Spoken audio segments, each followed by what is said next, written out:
Welcome back to another episode of From the Music Store. It's Jason, Jeremy, and Brad, all three of us again. Brad is slowly making his way into our show here as a mascot.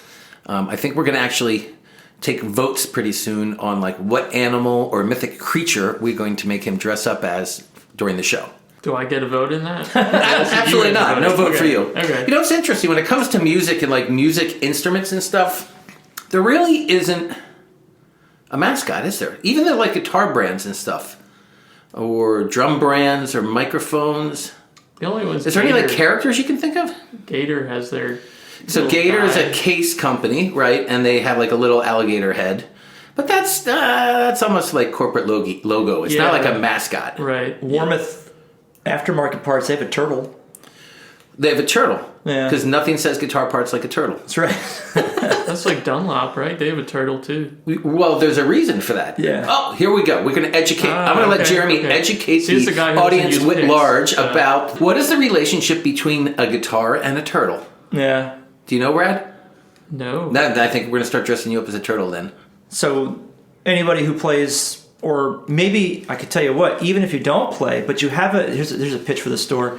If you've got somebody who plays the guitar in your family and you're wondering what to get for Christmas, something that guitar players go through all the time, guitar picks. Just come by our store, get yourself a stocking stuffer of guitar picks. Get your guitar picks early for Christmas shopping. So that, you know why, as the owner of the store, that's a crappy present because guitar picks cost like 35 to 50 cents. Well, they come in the store and then it's like, there's this. Oh, yes, then you come in the store and then we sell you on a $2,000 acoustic. That's right. You watch us mind trap you into spending lots of money. Oh, so I just gave the secret away, basically. Yeah. Oh, not good. So, But what is the relationship between turtles and guitars? Does it have something to do with like the material the pick is made out of? Like so tortoiseshell? Years ago, picks were made out of tortoise shell. Okay. And you had to get a turtle and do a bunch of stuff to the turtle that involved the turtle losing its life, all in the name of music. Okay. So basically, companies have now, with Jim Dunlop, or not, with Dunlop picks being one of the first ones to ever do it, was to kind of find a substitute for tortoiseshell picks, and whether it be the way the pick wore, the pick sounded, wearing by I mean like, as you play it and the pick starts to erode, a tortoiseshell lasts a long time. So they come up with these names like Tortex and other things that sound turtlesque. You know what they don't do to turtles anymore that I kind of actually miss? Make soup out of them? Yeah, when I was a kid, especially in Wildwood, New Jersey, where I grew up as a little kid, you used to be able to go to any like family restaurant or whatever, and you'd have snapping turtles, snapper soup they called it, snapping turtle soup on the menu. Sure, you can go to the Captain's Inn in Forked River. You think they have snapping soup? I'm almost certain they do. Really? Yeah.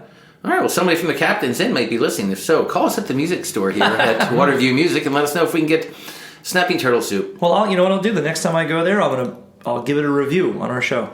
Ooh, what? For the turtle soup? The soup. You don't strike me as a turtle soup eating guy. I'm going to feel bad about it, but I'm going to eat it. All right. I hear it's good. I like turtles. Yeah. So the thing you have to add sherry. You like sherry is like the Tabasco sauce. Well, they have a sheet crab soup there too. So if you're a Jersey Shoreite, you'll know about sheet crab soup. But yeah, they give you the sherry with that as well. Okay. How about the clam chowder? See, where we are now, it's all about the chowder, and everybody's got their. Hey, dude. By the way, I heard that Chowder Fest, they changed the rules somehow, and like all the other restaurants that aren't actually in whatever the town that actually Beach Haven is in aren't allowed to do Chowder Fest or something this year. So it's only Beach Haven? So yeah, there's some kind of scandal going on where like other restaurants aren't going to be able to compete in what is obviously, it's a big to-do around here to have like I got the best New England or the best Manhattan clam chowder. Clam chowder. It's Friday. Oh, I just gave it away. We're not live, although we sound like we're live. Yeah. Actually, I'm legally bound to tell everybody that we do pre-record this show. That's right. But it's just getting back to what we were talking about pre-show. You get some mistakes on this show. And much like, dare I say, jazz, the Grateful Dead, most music from the 70s and earlier, it is the mistakes in life that make things interesting. Don't give me a sanitized existence. I do not want to walk through life wearing booties, latex gloves, eye goggles, earmuffs, a face mask, and carrying a holster full of Lysol. Which, my thing is like I'm like into Lysol. So like I'll Lysol everybody. That's why when people leave the store and sometimes it smells in here, I Lysol the place because like I have like a super nose. Getting back to my point, we do things mostly live here, except in the rare occasion where a bad word slips out of one's mouth. But it's the real thing, as opposed to what Jeremy says that he's been witnessing on the internet for the past 25 years. Where musicians appear to be one thing and in fact are another. And the only way to discern the two is how do we put them to the test? What do you do, Jeremy? Are there tricks? Are there things that give them away that you know all is not what you think it is? I think the phenomenon is probably younger than 25. I used to only go to YouTube to see video clips of lessons and or live playing that I couldn't see otherwise. But now, in the especially in the guitar community, but I'm sure it's the same for every instruments community, vocals, everything. There's everyone's got a sales pitch, and they're probably all teaching lessons, or they're just trying to become YouTube famous, which is a new phenomenon. But the new thing is to like have you're cutting a track, and maybe you're playing a great guitar solo or a song, but it is not live. You have cameras on you, but it's not live. You're the only one in the room, and the band is canned coming from your computer, and you're playing over it. Right. And they're garnishing views and comments and accolades. Doesn't mean they're not a great player, but they're certainly not, to my knowledge, the overwhelming majority of them are not visible in a live setting anywhere, like with an audience. Right. And playing their original music and or covers. Frank Zappa was very famous for that. There's an interview with him where he was talking about, at the time, was the glam rock in the 80s, and he was like sort of saying, look, these guitar solos that these guys are doing are all preconceived, and they're composed, and then they're played in stadiums exactly as recorded, where he was like a jazz musician. He would get on the stage, and whatever happened, and it was never the same twice. So you're saying then you're seeing these people that you don't know exactly how many takes or how it was produced or what went into it, and there's no way to fact check them. In other words, you can't reach through. I guess in a group chat you could say, "Hey, play X, Y, and Z," but unless they were doing it live, again, you wouldn't know if it was the real thing, right? So how do you sniff out the real guys from the baloney? I just want to see them. I want to know that they're playing live music somewhere. Yeah. That's all I want to know. Like, are you doing this in the capacity of your bedroom studio, and maybe you're just a teacher and you're trying to get lessons and this helps you get lessons, or maybe you're directing somebody towards something that you've recorded, like some kind of album, and hey, look at me, or you're just trying to be YouTube famous, like I'm just a guitar player, hopefully someone discovers what I'm doing, and But that happened to the girl that is now playing with Smashing Pumpkins. I think she auditioned. She did audition out of like 200 people, but yeah, she's very cute, attractive, and every day was putting out videos. Yeah. Although maybe that's a telltale, right? Like if you're prolific, if you're doing this super frequently, then maybe I guess you could tell that somebody's really got it together. Well, I think the struggle with a lot of those people who were doing this, and I think it's anything where people put themselves under the label of content creator that goes onto social media. You have to create content almost every single day to be relevant. You can't be pumping stuff out once a month. You can, but you have to do it every day. It's got to be constant. And how interesting can it really be if it's every single day? Well, so there are guys that I watch on YouTube almost every day, and I would put them in a couple different categories. One, without getting into details, like there's some political commentators that I listen to. And then there are people that have things to say about sort of just the global state of the world. Guitar-wise, we were talking to a certain individual out of Philly who's a little gruff around the edges, but he's endearing. But those are things that I think are based in, maybe because they're based in fact versus like if I'm trying to be a quote-unquote creator, it's more like I'm trying to be an entertainer. I think it's very difficult to be an entertainer. We do this show once a week, usually. And it's still, it's difficult. It's a process, Yeah. I think if the situation is fluid, it's probably a lot easier to have commentary on something. So the political arena or the current world topics, you can probably be an expository mouth on that every single day because there's always something that's in flux. Right. But music, not so much? I don't want to say not so much. It's just that if you're someone who's like that the guitar player we're talking about who has a wealth of experience, doesn't matter what the instrument is, there's something to learn from that person. And they could probably sit there and tell you stories every single day because they probably can recant so many of them. Yeah. And they're all life lessons, anecdotal, but they're probably a shared experience for so many. Hey, I've been there, I've done that. I remember this one time doing this. That's one show. As far as music, I don't want to say music is finite. There are only this many notes in Western music, and there are so many genres that we can talk about. But to sit there and, because that's where you start getting like, well, now we're talking about the gear that makes the music. It's like, well, is it the but gear? That's commerce. That's a sale. Everything's a sales pitch. It's a sales pitch for sure. But there are people who don't view it like that. They're just like, look, this is super cool. I'm going to talk about it. No one paid me to talk about it. I did not buy this, or I wasn't given this piece of equipment to test out and talk about and talk about all of its good points. I bought it. I use it. I'm going to talk about the good, the bad, and I'm just going to and why I'm excited about it. And that happens every single day, and it garnishes tons of views, and it boggles my mind.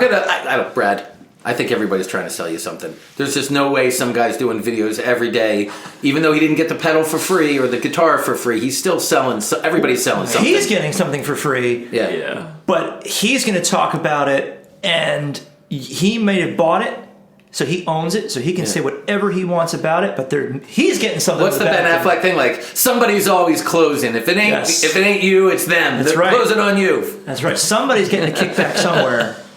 In fact, that pisses me off. Like, I'll be watching a video and I'll get like 2/3 of the way through it, and then I'm so slow. I'm like, oh man, he's selling me something. I finally figured it out. God nabbit. Yep.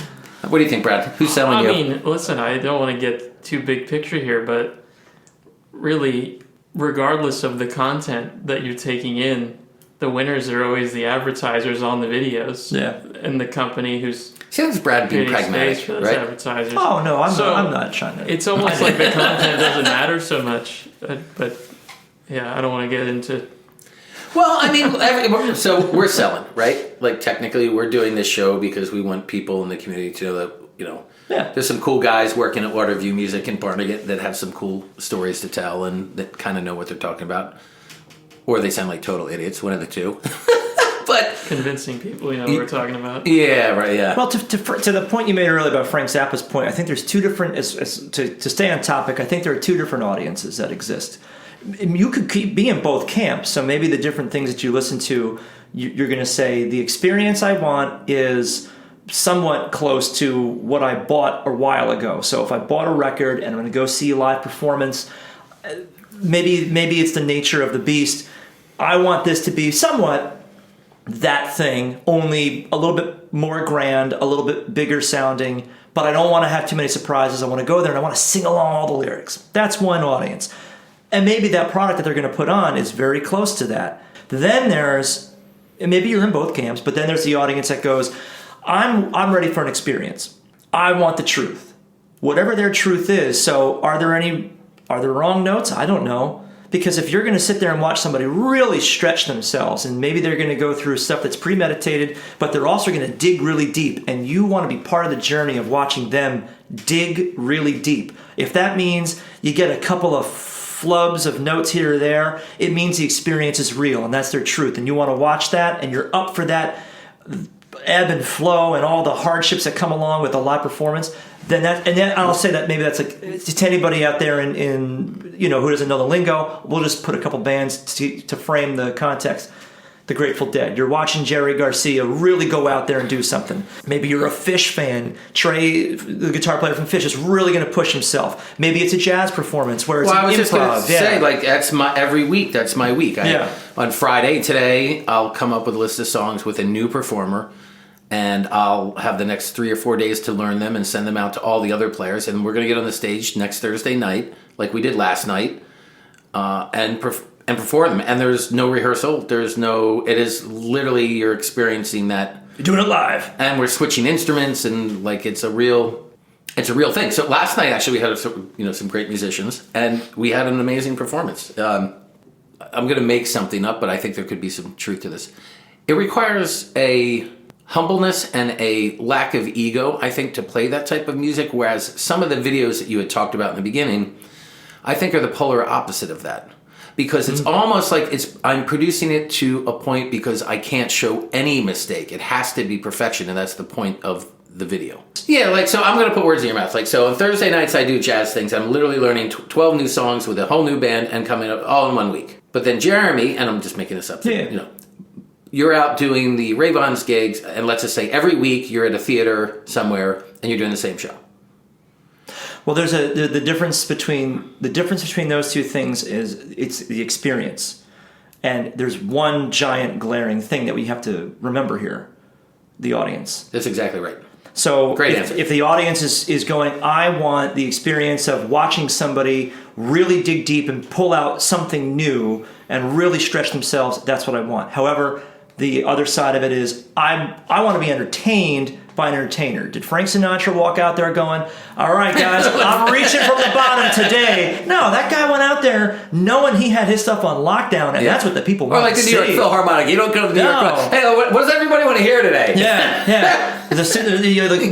You got some violin player nudging seat number 2 going, yo, watch this. I'm going to bust out something new I've been working on. The conductor has no clue. It's like, that ain't going to happen, nor is it going to fly. Right. So, but there's elements to use my own performance. So the Ray-Bons, right, doing our 50s thing.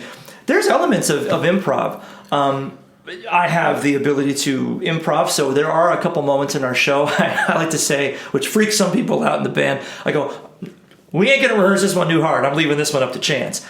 You know, so like if I do a blues number or a jump swing blues number, or maybe I don't play every solo. Oh, so you'll bring different tunes into it. Yeah, well, I just go be like, this solo is not going to be the same. Every once in a while, I do have things that are set because, hey, let's face it, as a performer, and the Ray-Bons themselves, we've been having to be like, it's go time, and you've got back-to-back performances, whether you're doing a sit-down at a theater and you're doing night after night after night after night, or I'm getting off of a plane. I've been traveling for 48 hours. I was supposed to perform tomorrow, which means I get a good night's sleep, but instead the magician called out sick. Now we have to go on. We just travel for 48 hours.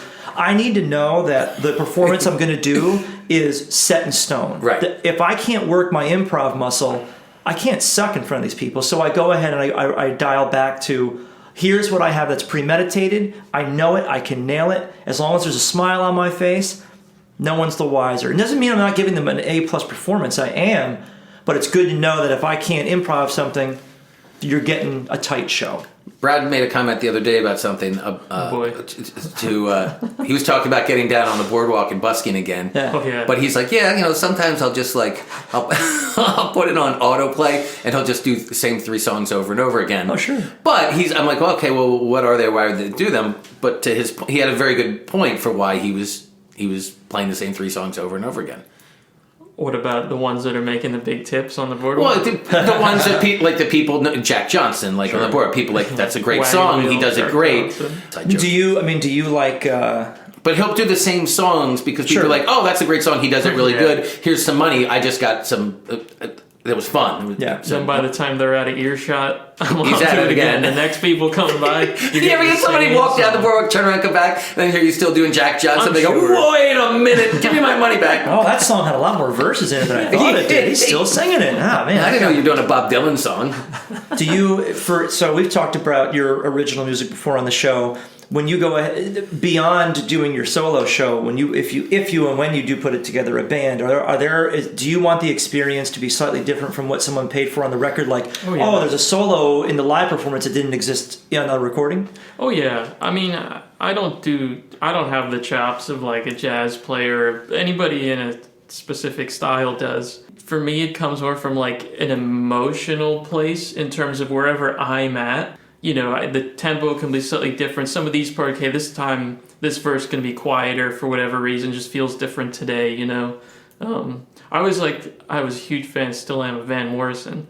He was kind of did that too, where like the songs were pretty much the same, but you listen to one and it's like his attack on it is totally different, you know. So I'm coming at it from somebody who's not much of a player, you know, but more so just trying to guide the like emotional experience of the song.